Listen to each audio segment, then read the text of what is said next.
We humans always lull ourselves to sleep with beautiful delusions about death. We pray that when the final moment comes, we will be lying in a warm bed, surrounded by the grieving tears of our family and loved ones. We believe that love will be the anchor, keeping our souls from being swept away into the endless void.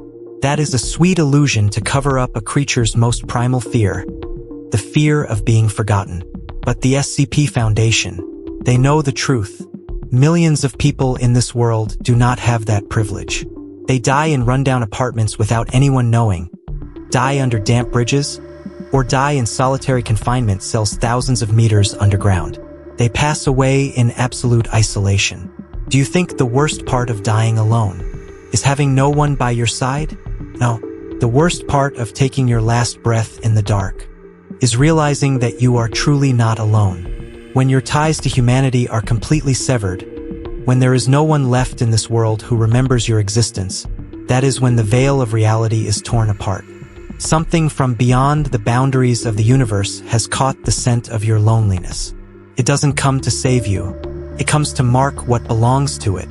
Today, we are going to open the file on SCP-4999, the story of a phantom waiting at the edge of life, a cruel testament that loneliness is the very bait for entities that hunger for souls. If you look for the containment procedures for SCP-4999, you will only find a manifesto of helplessness. Its object class is Keter, but the Foundation does not contain it. There are no alloy containment cells, no guards, and no Hume constant field generators to stabilize reality. The entire containment procedure is summed up in a single, desperate directive. Monitor the camera systems, cover up all evidence, and absolutely do not interfere. Because SCP-4999 does not obey the physical laws of this universe. The Foundation has witnessed it appear inside a locked solitary confinement cell at Site-19, 500 meters underground. It appeared inside a space station drifting in Earth's orbit. Not a single door, no defensive measure, or ward can stop it from entering. It moves in and out of our reality as easily as we step through a shallow puddle. So what does it look like? Security cameras faintly capture the image of a middle-aged man. He wears a dark black suit and a gray dress shirt with no tie.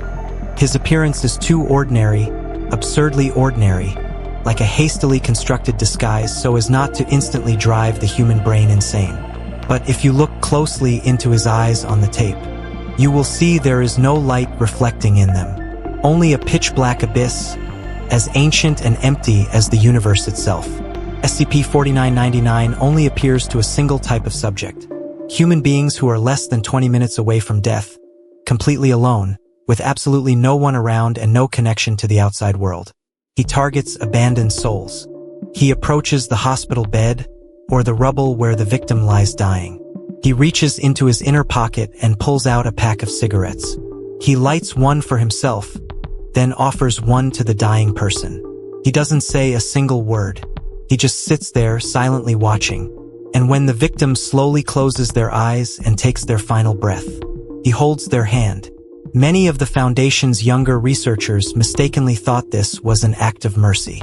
They called him a guardian angel and thought he brought comfort. But the older minds of the O5 Council trembled. They realized the horror hidden beneath that peaceful facade.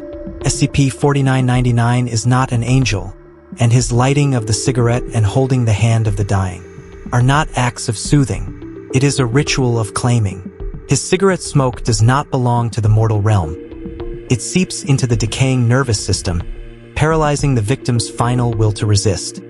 He holds their hand not to guide them to heaven, but to drag that fragile soul out of the body, ensuring it cannot enter the cycle of reincarnation or dissipate into nature. He is harvesting the lonely ones, with no one to remember their names or faces, no one to pray for them, are the perfect prey, because there will be no cognitive barriers from the world of the living to hold them back. The Foundation can only stand by and watch as tens of thousands of souls each year are quietly dragged by this Lovecraftian entity into the unknown void, becoming food for some giant maw lurking just behind the veil of death. Now close your eyes. Imagine you are a Class D personnel designated D-8432. You have just survived a horrific anomalous experiment. But the price you paid is that your body is crumbling from the inside out. The Foundation doesn't waste medicine on someone who is guaranteed to die. They throw you into an abandoned medical cell in the basement of Site 19, with the steel door locked tight.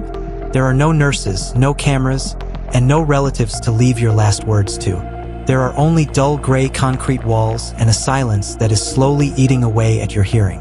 The cold begins to creep up from your toes, crawling along your legs, freezing the blood in your veins. You know you only have a few minutes left, and loneliness at this moment is no longer an emotion. It is a physical entity, an invisible hand choking your windpipe. You want to scream, begging anyone, even an enemy, to come and look at you one last time. But no one comes. Instead, the darkness in the corner of the room begins to churn.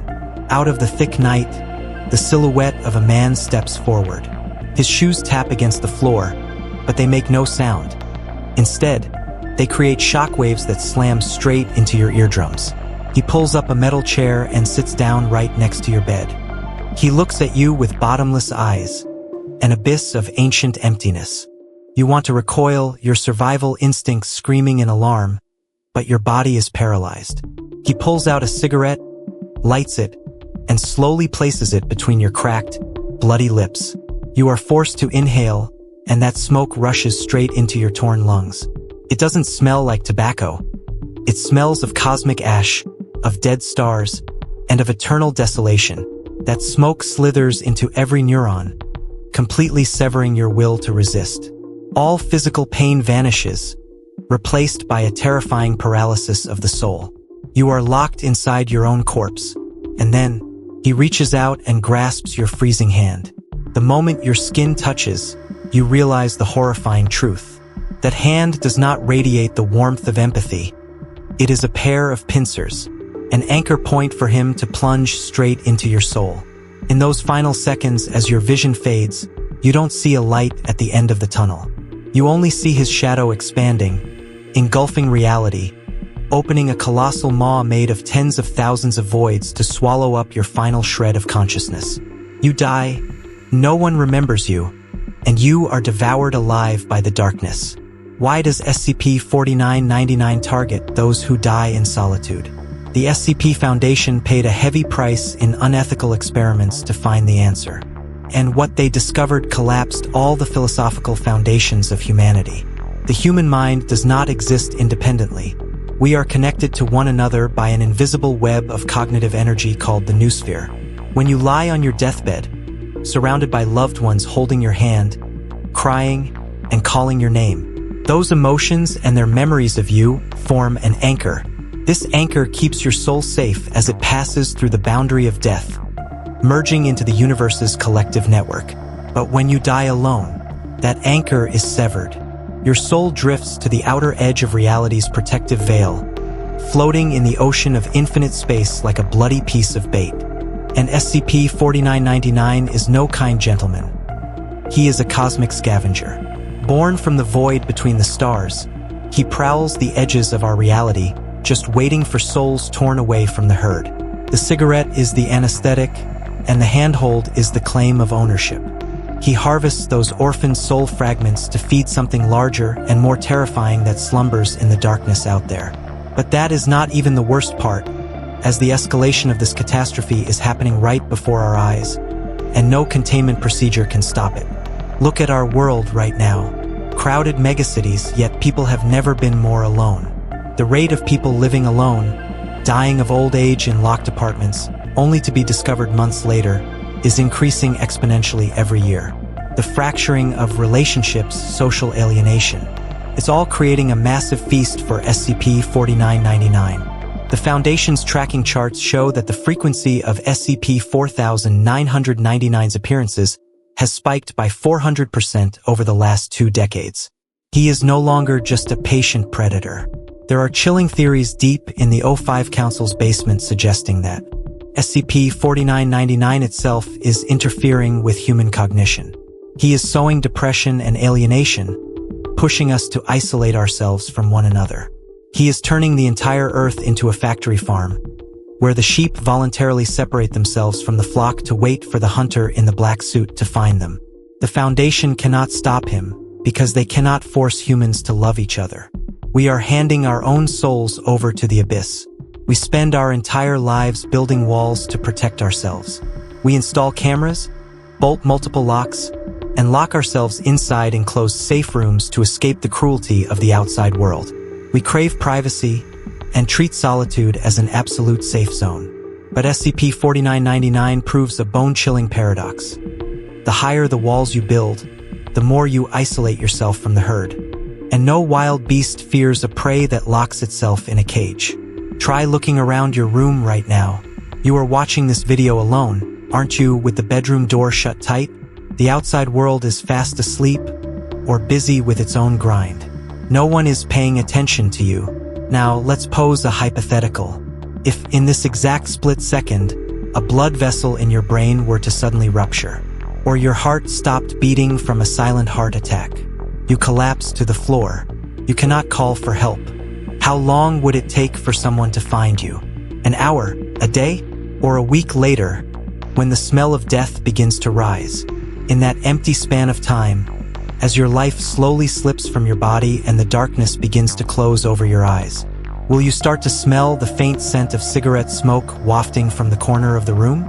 Will you hear the sound of invisible footsteps slowly approaching your bed, carrying the freezing cold of outer space? So, the next time you feel fed up with the world, the next time you want to push everyone away to gnaw on your loneliness in the dark, remember that solitude is not an escape. It is kindling. And somewhere out there, the man in the black suit already has his lighter ready in hand, just waiting for you to sever that final thread holding onto your humanity. Never let yourself die alone.